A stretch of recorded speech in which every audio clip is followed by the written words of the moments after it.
Good morning, folks. I'm meteorologist Corey Thompson with this update to your first alert forecast. Your zonecast for today features temperatures that will be in the 70s. A little bit of an easterly or east-southeasterly wind as we go through the day.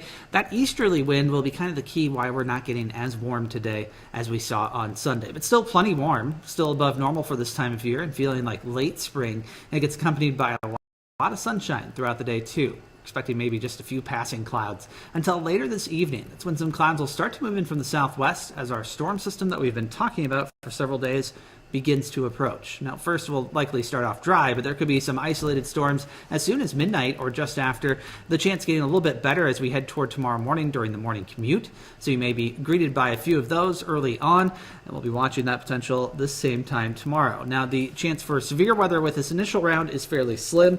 There's an outside chance that a storm or two could have hailstones up to quarter-sized with that initial round tomorrow morning, just near daybreak. We'll be keeping a close eye on that. Now, as we pick things back up, 10 o'clock on Tuesday, more showers and storms moving in from the southwest as we go through the morning hours into the afternoon. That's when we could see some of those storms become a bit more widespread and a bit more intense. Our winds will also pick up a little bit during this time as area of low pressure enters the state. You'll also see a bit of a temperature spread. Cooler in our northern counties, warmer to the south. Also a little bit humid in some parts of the area as this storm system moves through. Now by Tuesday evening, things become much less widespread, although we can't fully rule out some more showers and storms Tuesday night, maybe a few lingering showers into Wednesday.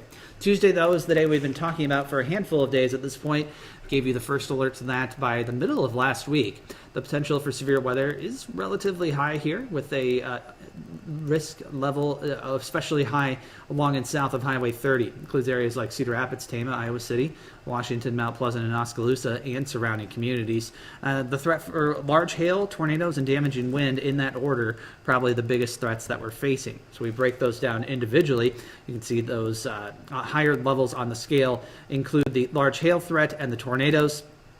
That sort of dashed line that you see across a good portion of the area for the large hail and across the southern portion of the area for tornadoes indicates an area where particularly large hailstones or some stronger tornadoes could take place. That's why we're especially concerned about this round of severe weather on Tuesday if things come together just right.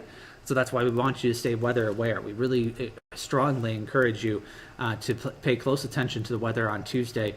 Of course, we'll have updates here on the KCRG TV9 First Alert Weather app, KCRG.com, and KCRG TV9 between now and then.